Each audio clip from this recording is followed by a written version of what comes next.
This is not the first time that astronomers have been shocked. They've spent a long time looking for extraterrestrial intruders on Earth. Astronomers have long suspected that interstellar objects roam our solar system, and it was only a matter of time before we discovered one. Today, we'll be talking about the interstellar object scientists discovered at the bottom of the ocean. An interstellar object is an astronomical object in interstellar space that is not gravitationally bound to a star, such as an asteroid, comet, or rogue planet, but not a star. The term can also refer to an object that is traveling interstellar but is passing close to a star, such as certain asteroids and comets, including exocomets. As diverse as these objects are, they all have one thing in common. They're not gravitationally bound to any star. Therefore, they just float freely through space. In 2014, an unusual object crashed into the sea off the coast of Papua New Guinea. Data gathered at the time suggested that the meteorite could be an interstellar object, and if so, it would be only the third such object known, after Oumuamua and Borisov, and the first to exist on Earth. It would be a long shot to launch an undersea expedition in search of it, but the scientific payoff could be enormous. The candidate interstellar object, dubbed Cineos 2014-0108, is thought to have been about half a meter wide, and its potentially interstellar origins were first identified by then graduate student Amir Siraj and Harvard professor Avi Loeb. Finding such a fragment would represent humanity's first contact with material larger than dust from beyond the solar system, said Amir Siraj in a paper published on the non-peer-reviewed preprint service AR-Exiv. Using catalog data on the object's trajectory, Siraj and Loeb concluded that it could be from outside our solar system due to its unusually high heliocentric velocity. In other words, it was moving at speeds that suggested it was not bound within the sun's gravity well. Siraj determined the object's interstellar origin with 99.999% certainty in a 2019 study, but it wasn't confirmed to Siraj by the U.S. Space Command until May 2022. There were no witnesses to the object colliding with Earth. It hit the atmosphere about 100 miles or 160 kilometers off the coast of Papua New Guinea in the middle of the night with about 1% of the energy of the Hiroshima bomb, Siraj explained. Because it was traveling at 37.2 miles per second, that's 60 kilometers per second relative to the Sun, Cineos 2014-0108 is thought to be from another star system. That's too fast for the Sun's gravity to hold it back. At the Earth's distance from the Sun, any object moving faster than 42 kilometers per second, or 26 miles per second, is on an unbounded hyperbolic escape trajectory relative to the Sun. Siraj explained, this means that Cineos 2014-0108 clearly exceeded the local speed limit for bound objects, and it didn't cross paths with any other planets along the way, implying that it originated outside of the solar system.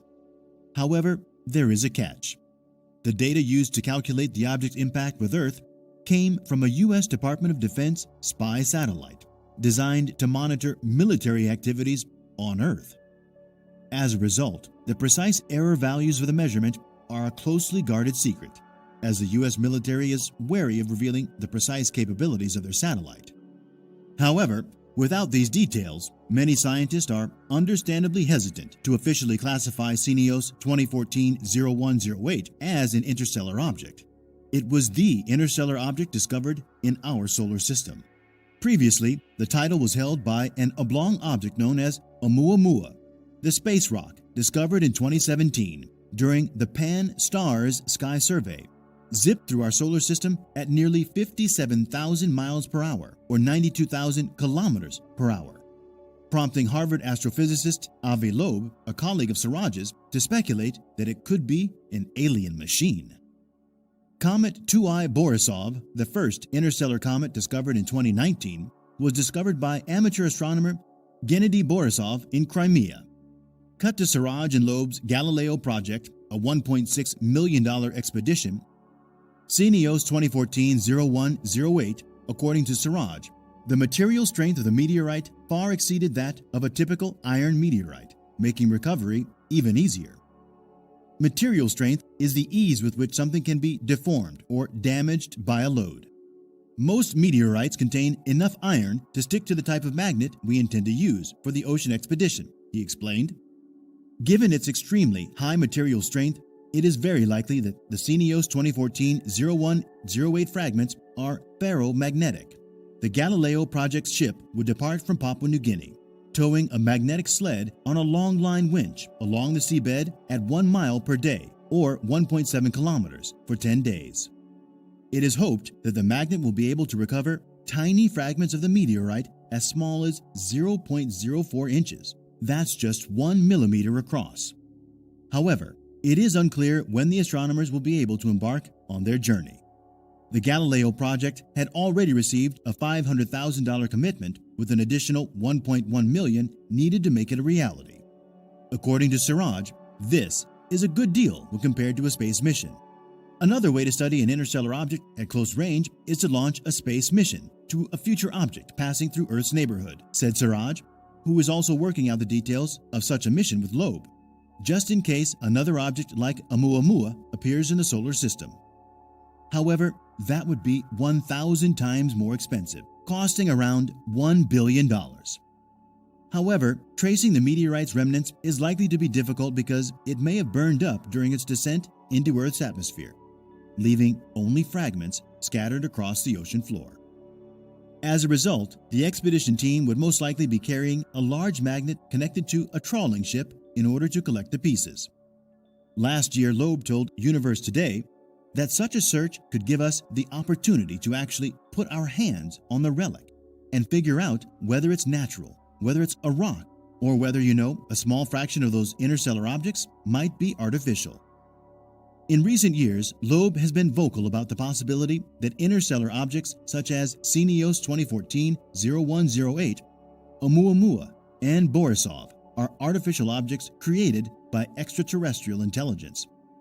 One of his primary research interests as the head of the Galileo project is the search for evidence of intelligent life in the universe. His more extravagant claims, however, have drawn criticism from some of his astronomical peers. However, in the case of Cineos 2014-0108, Loeb isn't going so far as to say it's an alien artifact.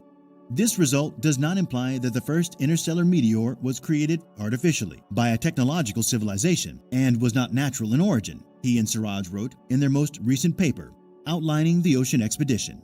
But it's clear that Loeb believes it wouldn't hurt to go find the object and examine it. Even if it's just a rock, which is by far the most likely explanation, it'll tell us a lot about the composition of rocky matter beyond our solar system, which would be a valuable piece of new data in and of itself.